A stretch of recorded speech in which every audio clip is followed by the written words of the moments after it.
Hi guys, मैं हूं कृतिका आदित्य। यहाँ पर आपको दिखाया गया है कि अनोखी मेहंदी लगवा रही होती है। अब भाई साहब यहाँ पर अनोखी मेहंदी तो लगवा लेती है और उठकर जैसे ही वहां से जाने लगती है तो शोर अनोखी का रास्ता रोकता है, अनोखी को वहां से जाने नहीं देता है। अब सारे घर वाले यहाँ पर अनोखी को घेर कर खड़े हो जाते हैं। बेचारी अनोखी बीच में खड़ी रहती है और जैसे ही अपने हाथ में देखती है तो यहाँ पर शोरे का नाम लिखा हुआ होता है। अब यहाँ पर वो चौंक जाती है, भाई साहब यहाँ पर मेहंदी में शोरे का नाम कहाँ से आ गया? मैंने तो मेहंदी लगवाई थी, यहाँ पर शोरे का नाम किसने लिख दिया? वो जैसे ही शोरे का नाम अपने हाथ में देखती है तो फटाफट से भाग जाती है वहां से और अपने हाथ को पानी से साफ करने लगती है। यहाँ पर वो चाहती है कि उसके हाथ से शोरे का नाम हट जाए, वो सारी मेहंदी पानी से धो देती है, मगर फिर भी यहाँ पर शोरे का नाम जो होता है यानी कि मेहंदी का रंग वो उतरता नहीं, यानी कि वो रच जाता है अनोखी के हाथ में, बिल्कुल शोरे के प्यार की तरह। और वो खुद से बातें करती है और कहती है कि शोरे सर आप क्यों मेरी जिंदगी में आ गए? आपको यहाँ से चले जाना चाहिए था। मैंने आपसे कहा था ना कि आप मेरे हाथ यानी कि मेरी जिंदगी से हमेशा के लिए चले जाइए, मगर आप मेरे हाथों में यहाँ पर आ चुके हो।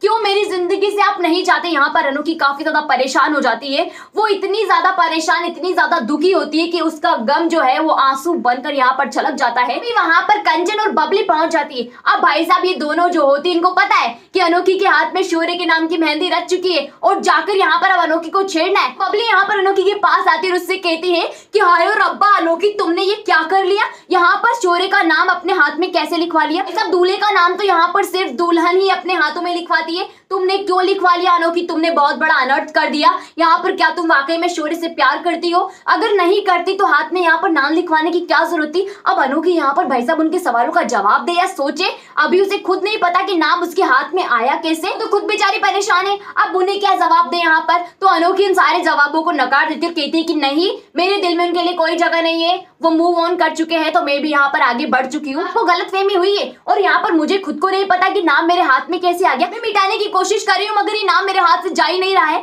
तभी यहाँ पर कंचन भी अनोखी से कहती है कि देखो अनोखी, ये प्यार का रंग है और प्यार का रंग इतनी आसानी से उतरता नहीं है। तुमने तो यहाँ पर भले कह दिया कि तुम शोरे से प्यार नहीं करती हो, मगर यहाँ पर शोरे का प्यार जो है तुम्हारे हाथ पे मेहंदी के रंग की तरह चढ़ चुका है। भाई साहब यहाँ पर फिर भी अनोखी बात नहीं समझ रही होती उनकी, यानी कि उसे अभी भी लगता है कि गलती से नाम लिखने में आ चुका है। यहाँ पर अनोखी इन सारी बातों से अनजान है या फिर वो खुद ही यहाँ पर जानना नहीं चाहती, ये तो नहीं पता, मगर यहाँ पर जो है अनोखी के हाथ में शोरे के नाम की मेहंदी लग चुकी है और यहाँ पर शोर अनोखी की मेहंदी की रस्म जो है वो भी पूरी हो चुकी है, वो भी बिना किसी परेशानी के, यानी कि ड्रामा नहीं हुआ। उसके बाद आप देखोगे अगले दिन यहाँ पर शोरे की हल्दी की रस्म होती है। जी हाँ, हल्दी की रस्म काफी ज्यादा खूबसूरत और काफी ज्यादा मजेदार होने वाली है, क्योंकि असली ड्रामा यहीं पर आपको नजर आने वाला है। जी हाँ, हल्दी की रस्म में यहाँ पर बबली अनोखी को तैयार करके लाती है, क्योंकि यहाँ पर बिल्कुल दुल्हन की तरह हल्दी के कपड़े पहनती है। जी हाँ, बेहद खूबसूरत अनोखी लग रही होती है और पीले कलर की ड्रेस में तो यहाँ पर अनोखी बस कयामत यानी कि गजब ढा रही होती है। अनोखी को देखकर सभी लोग चौंक जाते हैं। भाई साहब यहाँ पर बबली जो होती है अनोखी को तैयार करके लाती है, यानी कि सारी तैयारी अनोखी को मनाने का काम सिर्फ बबली को सौंप रखा है। बबली अपनी पूरी कोशिश करती है और अनोखी को बेहद खूबसूरत लुक में यहाँ पर लेकर आती है। शोरे भी वहां पर आता है, शोरे की हल्दी की रस्म होती है। अब यहाँ पर सभी लोग बारी बारी से शोरे को हल्दी लगाते हैं। शोरे यहाँ पर अनोखी को देखकर कहता है कि अनोखी, तुम भी आकर मुझे हल्दी लगाओ ना यार, तुमने सारी रस्में की तो हल्दी की रस्म भी तुम्हें करनी चाहिए। यहाँ पर अनोखी आती है, गुस्से से यहाँ पर हल्दी लेती है और शोरे की गालों पर लगा देती है। अब भाई साहब यहाँ पर शोरे चिढ़ जाता है और वही गालों की हल्दी अनोखी के गालों पर लगा देता है। तो भाई साहब हो गई ना हल्दी की रस्म। इसी तरह यहाँ पर शोरे जो होता है अनोखी के साथ अपनी हल्दी की रस्म कर लेता है, यानी कि उनकी हल्दी की रस्म भी हो जाती है। अब आप पूछोगे कि ड्रामा तो हुआ ही नहीं, ड्रामा कहाँ है? ड्रामा यहाँ है कि हल्दी की रस्म में पहुंच जाता है विनित, और विनित तो यहाँ पर चाहता ही नहीं है कि शोर अनोखी की शादी हो, वो तो शादी को किसी भी तरह से तोड़ना चाहता है। और यहाँ पर विनित को कम मत समझिएगा, सारी न्यूज जो है विनित के पास होती है। विनित अपने आसपास ऐसे लोगों को फिरा के रखता है कि सारी खबर उसे मिल जाए। तो यहाँ पर विनित को पता है कि क्या कांड हो रहा है। यहाँ पर विनित जो है बताएगा नहीं, जाकर यहाँ पर अनोखी के माँ बाबा से मिलता है। अब अनोखी के मम्मी पापा पहले जैसे नहीं रहे।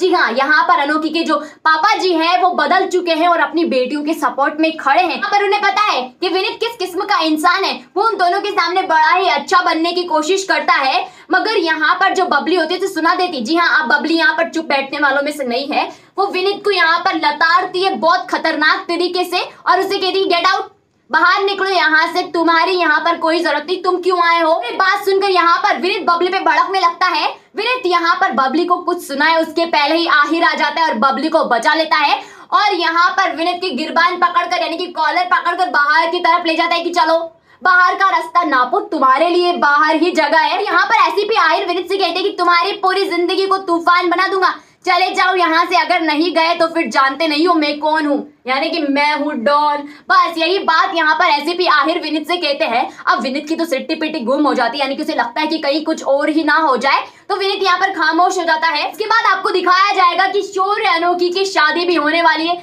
जी हाँ, यहाँ पर जो लोग काफी दिनों से ये सवाल पूछ रहे थे कि शौर्य अनोखी की शादी होगी कि नहीं होगी, शगुन से तो शादी नहीं हो जाए, तो भाई साहब उनको बता दूं कि शादी तो हो चुकी है। जी हाँ, शादी तो पहले ही हो गई थी ना, जब मांग भरी थी अनोखी की तो शादी उसी दिन हो गई थी। ये शादी सिर्फ यहाँ पर बाकी घर वालों को बताने के लिए और शौर्य अनोखी की पूरी रस्में निभाने के लिए शौर्य कर रहा है। यहाँ पर शादी की फिक्र करने जैसी तो कोई बात ही नहीं है, शादी तो हो चुकी है, ये तो सिर्फ दूसरी शादी है, वो भी सारे घर वालों को बताने के लिए और अनोखी को ये एहसास दिलाने के लिए कि तुम्हें किसी और से डरना नहीं अनोखी, इसलिए शौर्य शादी कर रहा है। भाई साहब यहाँ पर अनोखी पहले से शौर्य की दुल्हन है और शौर्य पहले से अनोखी का दूल्हा है, तो शादी तो हो चुकी है, तो शादी की तो फिक्र ही मत कीजिए आप। हाँ, बस आपको एक चीज का यहाँ पर ध्यान रखना है कि ड्रामा होगा। जी हाँ, ड्रामे बिना यहाँ पर ये शादी नहीं होगी, ड्रामा आपको दिखाया जाएगा और ड्रामे बिना तो शादी में मजा भी नहीं आएगा, यानी कि शादी तो होगी मगर ड्रामे के साथ, और ड्रामा यहाँ पर बहुत खतरनाक होने वाला है। जी हाँ, यहाँ पर बहुत ज्यादा आपको मजा आएगा, सस्पेंस आपको दिखाया जाएगा, ट्विस्ट भी दिखाया जाएगा। अब भाई साहब यहाँ पर सिर्फ यही ट्विस्ट नहीं होता है, यहाँ पर आप देखोगे कि बबली और आहिर की जोड़ी भी बनने वाली है, यानी कि दोस्ती से ऊपर उनका रिश्ता जाने वाला है। और दोस्ती से ऊपर कौन सा रिश्ता होता है ये तो आप अच्छे से जानते हो ना।